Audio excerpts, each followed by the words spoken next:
નમસ્કાર દર્શક મિત્રો, તમે જોઈ રહ્યા છો સાંઈ ગરમડીઓ સંચાલિત ઝટપટ ન્યૂઝ અને નવસારી લાઈવ. દિવસભરની ઘટનાઓથી અવગત કરાતા બુલેટિન ઝટપટમાં જુઓ આજના સમાચાર. વાત કરીએ હવામાનની તો આજે નવસારી જિલ્લાનું મહત્તમ તાપમાન 35.5 જ્યારે લઘુત્તમ તાપમાન 21 નોંધાયો હતો. હવામાં ભેજનું પ્રમાણ સવારે 95%, જ્યારે સાંજે 41% રહેતો. હવાની ગતિ 3.9 કિલોમીટર પ્રતિ કલાક નોર્થથી ઈસ્ટ તરફ રહી હતી. ખેરગામ બજારમાં અતિ ઊંચા રસ્તાઓને ઉખેડી અને ફરીથી નવા રસ્તા બનાવવાની કામગીરી કરવામાં આવી છે. સીધા ગાંધીનગરથી ગુજરાત રાજ્ય રોડ ડેવલપમેન્ટ કોર્પોરેશન દ્વારા ફળવાયેલા ફાટકથી ખેરગામ અને નવસારી જિલ્લાની હદ પેલાડી ભૈરવી નહેર સુધીનો રસ્તો પુનઃ રીકાર્પેટિંગ કરવામાં આવી રહ્યો છે, જેમાં ખેરગામના તળાવના ભાગમાં લોક રજૂઆતને લઈને તેને બાકી રાખવામાં આવ્યો હતો, જ્યાં અત્યારે હાલમાં આધુનિક મશીન દ્વારા રસ્તાને ખોદી અને ત્યાં ફરીથી નવું રીતે રસ્તાની કામગીરી હાથ ધરવામાં આવી છે. ખેરગામમાં રાહુલ ગાંધીના પુતળાનું દહન કરી આક્રોશ વ્યક્ત કરતા યુવા મોરચાના કાર્યકરો. એઆઈ ઇમ્પેક્ટ સ્મિથ 2026માં રાહુલ ગાંધીના દ્વારા વિરોધ વ્યક્ત કરતા ભારતની વૈશ્વિક છબી ખંડાવવાનો પ્રયાસ કરનાર યુથ કોંગ્રેસના કાર્યકરો તેમજ રાહુલ ગાંધી દેશ વિરોધી માનસિકતાના વિરોધમાં ખેરગામમાં ગાંધી વર્તુળ ઉપર શુક્રવારની સાંજે 7 વાગે નવસારી જિલ્લા ભાજપ યુવા મોરચાના નવનિયુક્ત પ્રમુખ ડૉક્ટર વિશાલ પટેલ, નવસારી જિલ્લા ભાજપ સંગઠન મહામંત્રી ડૉક્ટર લોચન શાસ્ત્રી, જિલ્લા ભાજપ યુવા મોરચા મહામંત્રી ઉમંગ દેસાઈ, નવસારી જિલ્લા આદિજાતિ મોરચાના પ્રમુખ સંજયભાઈ બિરાણી વગેરે કાર્યકરોની ઉપસ્થિતિમાં રાહુલ ગાંધી વિરુદ્ધ સૂત્રોચ્ચાર કરી અને રાહુલ ગાંધીનું પુતળું સળગાવી ભાજપના કાર્યકરોએ આક્રોશ વ્યક્ત કર્યો હતો. નવસારી કેળવણી મંડળ સંચાલિત શેઠ એસ.સી. પારેખ નવસારી હાઈસ્કૂલ તથા સીમા પટેલ ઉચ્ચતર માધ્યમિક વિદ્યાલયનો વાર્ષિક પારિતોષિક પ્રદાન સમારોહ 72,000 રૂપિયાના ઇનામો મહાનુભાવોના હસ્તે આપવામાં આવ્યા હતા. વિશિષ્ટ સિદ્ધિ હાંસલ કરનાર વિદ્યાર્થી આચાર્ય રાજેશભાઈ ટંડેલ અને શિક્ષકો પણ નવાજવામાં આવ્યા હતા. આ પ્રસંગે ઉપસ્થિત સંસ્થાના પ્રમુખ તુષારકાંત દેસાઈ, માનદ મંત્રી પ્રાધ્યાપક ઠાકોરભાઈ નાયક, પૂર્વ પ્રમુખ અને ટ્રસ્ટી વિરેન્દ્રભાઈ દેસાઈ, ટ્રસ્ટી દિલીપભાઈ નાયક, વ્યવસ્થાપક સમિતિના સભ્ય પ્રકાશભાઈ દેસાઈ, આચાર્ય રાજેશભાઈ ટંડેલ અને કુંતલબેન દેસાઈ વગેરે એક દીપ પ્રગટે કરીને કાર્યક્રમને ખુલ્લો મૂકવામાં આવ્યો હતો. બિલીમોરા બસ સ્ટેન્ડમાં 8 વર્ષથી એલાઇટ પ્લેટફોર્મ વિના દુઃખી થતા પ્રવાસીઓ. વલસાડ વિભાગ હેઠળ ગણદેવી તાલુકામાં એકમાત્ર બસ સ્ટેશન બિલીમોરા ખાતે 2/9/1918ના રોજ લોકાર્પિત થયેલા અદ્યતન બસ સ્ટેશન છે, જેમાં બહાર ગામથી આવતા મુસાફરો માટે એલાઇટ પ્લેટફોર્મ બનાવેલું ન હોય.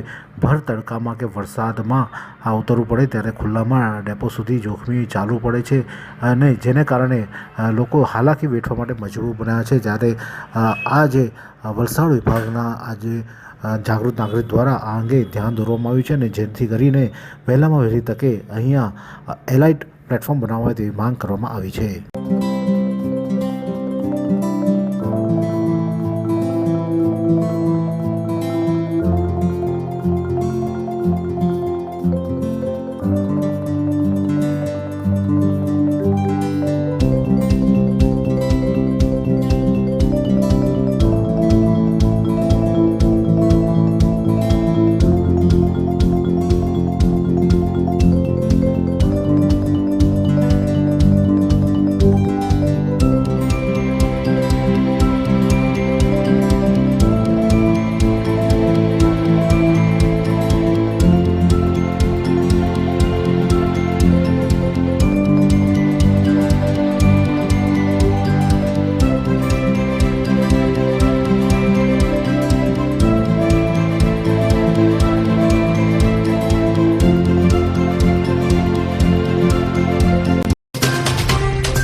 આદિજાતિ વિકાસ મંત્રી નરેશ પટેલના હસ્તે નવસારી ચીખલી તાલુકામાં 7.23 કરોડના વિકાસ કાર્યોનું ખાતમુહૂર્ત કરવામાં આવ્યું. માર્ગ અને સામૂહિક સુવિધાઓથી ગામના વિકાસને દિશા અને ગતિ મળે.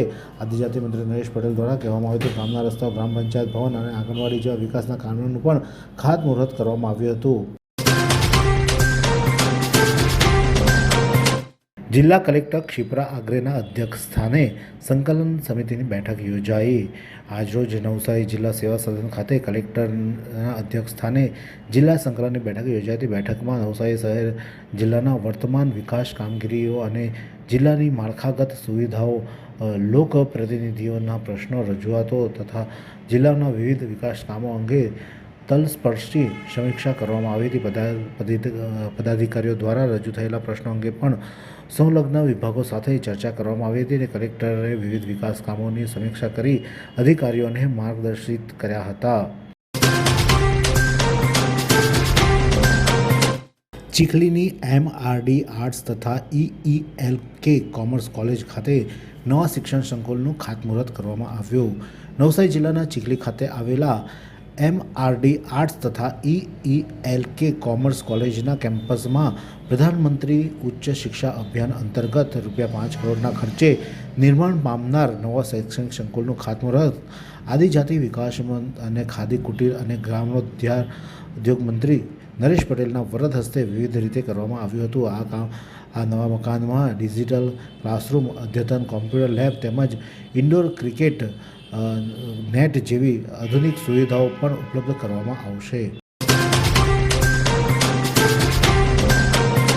K&B સાર્વજનિક હાઈસ્કૂલ આલીપોરમાં ધોરણ 10 અને 12ના વિદ્યાર્થીઓ માટે શુભેચ્છા સમારંભ અને પરીક્ષા પહેલાં ઓછા સમયમાં વાંચન માટે કેવી તૈયારી કરવી એ સંદર્ભે સેમિનારનું આયોજન કરવામાં આવ્યું હતું અને દ્વિદલીય કાર્યક્રમમાં મહાનુભાવો ખાસ ઉપસ્થિત હતા અને ધોરણ 10 સામાન્ય પ્રવાહ, વિજ્ઞાન પ્રવાહના વિદ્યાર્થીઓ અને 12માના વિદ્યાર્થીઓ પણ ખાસ ઉપસ્થિત રહ્યા હતા.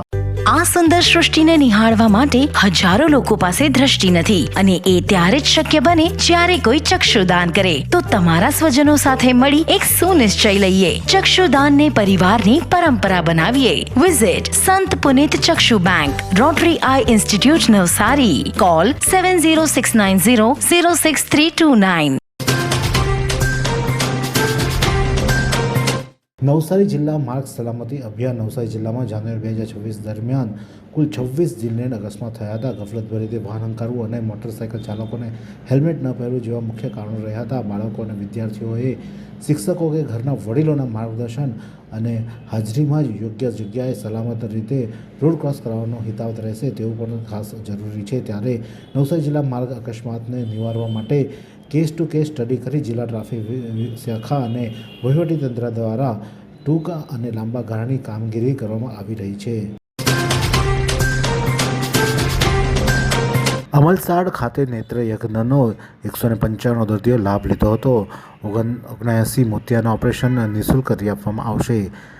દિવંગત સુમનરાય ઝીણાભાઈ નાયકના સ્મરણાર્થે પુત્ર શ્રી પ્રજ્ઞેશભાઈ સુમનરાય દેસાઈના સૌજન્યથી અમલસાડ ખાતે યોજાયેલા વિનામૂલ્યે નેત્ર યજ્ઞમાં 195 દર્દીઓની આંખની તપાસ કરવામાં આવી હતી. જે પૈકી 47+32 બંને આંખના મળી કુલ 79 મોતિયાના ઓપરેશન નિઃશુલ્ક નવસારી રોટરી હોસ્પિટલ ખાતે કરી આપવામાં આવશે. ત્યારે 4 વેલના ઓપરેશન પણ નિઃશુલ્ક કરી આપવામાં આવશે. 15 દર્દીઓના સઘન તપાસ માટે નવસારી રોટરી હોસ્પિટલ ખાતે બોલાવવામાં આવ્યા છે. લઘુદ્રષ્ટિની ખામી ધરાવતા 95ને વિનામૂલ્યે ચશ્મા પણ આપવામાં આવ્યા હતા. જિલ્લા કલેક્ટર ક્ષિપ્રા આગ્રેના અધ્યક્ષસ્થાને જિલ્લા માર્ગ સલામતી સમિતિની બેઠક યોજાઈ.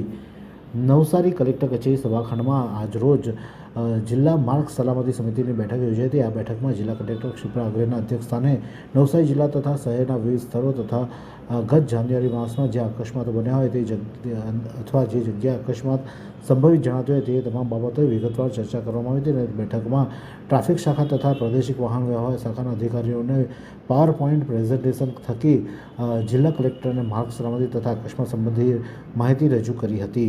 सभी धर्मों की एक पुकार, मात पिता का करे सत्कार। 14 फरवरी मातृ पितृ पूजन दिवस, inspired by Sant Shri Asaram ji Bapu.